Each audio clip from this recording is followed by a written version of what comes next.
The Last Word is a cocktail from the early 1900s, somewhere around 1910. It was created at the Detroit Athletic Club, and it became very, very popular during Prohibition. And then it, I don't know, faded into obscurity until the early 2000s when a bartender at the Zigzag Club in Seattle, Washington, revitalized it, and it became like a, I don't know, one of the most popular classic cocktails ever. Let's make it.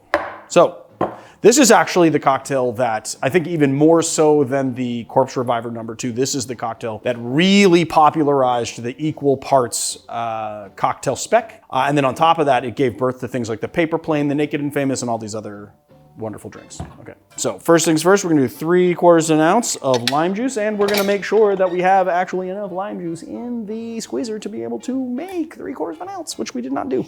So we're gonna have to squeeze a little more lime, you know, but you know what? Worse things have happened. So 3/4 ounce of lime juice. I didn't bring any of the stuff out. I'm like, oh, we got to pick up the pace because I don't have a lot of time left. I got to go pick up my daughter from school. And then we just didn't. Ooh, dude, I knocked the little medallion off of the Grandad 114. It's supposed to go right there, and I knocked it off. Green Chartreuse. Gin. Where's the gin? Did we put a gin? Yeah, Hendrix. Oh, we're not doing Hendrix in this cocktail.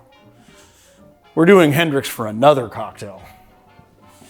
Not in this cocktail. I want cucumber. I don't want it to be super cucumber forward. You know what we haven't done, which is actually going to be really good in this cocktail, and we haven't tried this. My good friend Kalina represents, like her distribution company represents this brand is a Manly gin. This is a very citrus forward gin from Australia.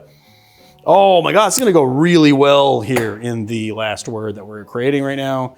And then of course, you know, we gotta go back around because I wasn't thinking about it. I was so focused on the gin that I forgot that we need Maraschino Liqueur, the Maraschino Liqueur for the Italians that were gonna wanna correct me.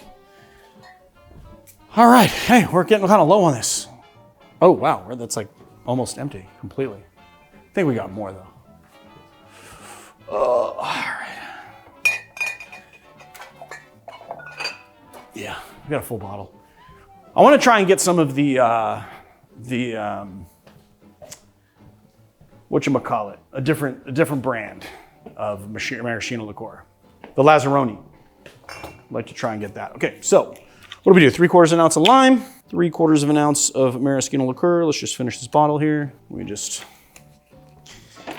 put that in recycling. 3/4 ounce gin, and 3/4 ounce of green chartreuse.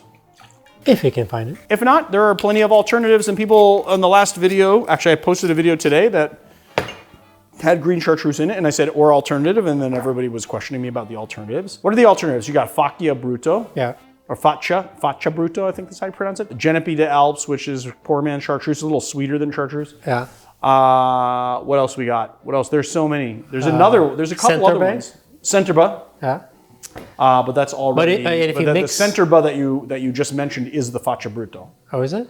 Faccia Bruto is the company. Centerba is the spirit. Yeah. Yeah. Well, then there's another one that's like Centerba.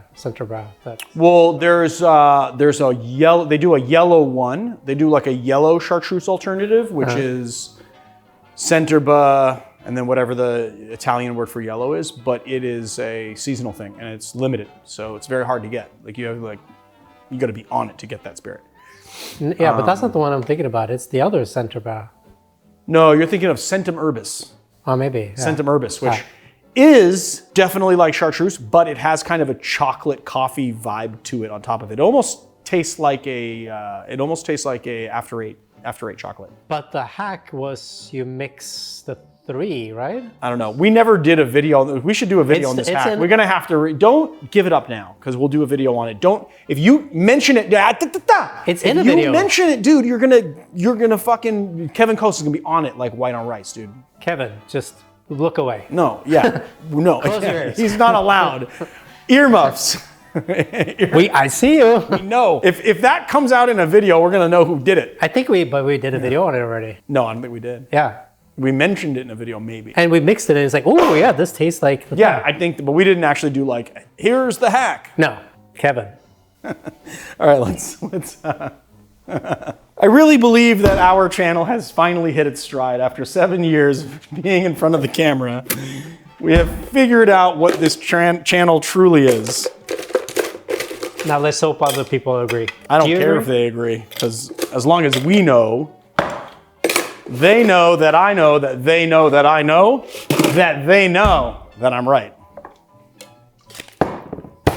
Oh man, I wanted this glass, but there's none in the fridge, so it's unchilled. Don't ever put a cocktail that is served up in an unchilled glass. If it's served on the rocks, then it's fine, but I'm breaking my own rules right now.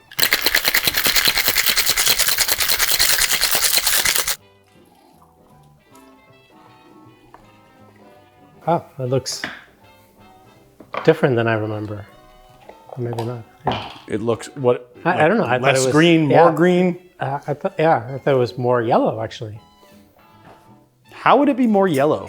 You know, typically I would be kind of against putting like I usually try to drain the juice, and like I would typically be kind of against putting the syrup from the Luxardo into the cocktail itself, but I gotta say, kind of a nice way to sort of brighten up your cocktail a little bit and gives it a nice flavor, you know? And that extra sugar. Cheers. I mean, it is everything that we know it to be. It is alpine herb flavored, it has lime juice, it's tart, it's sweet, it's got that dryness, that like kind of weird kind of dryness on your palate that you get with the maraschino. And then of course you get the botanicals of the gin. Fantastically balanced cocktail. And you know it's masterful too because it's balanced with equal parts of everything. It is wonderful. So there it is, the last word, with a little bit of in it.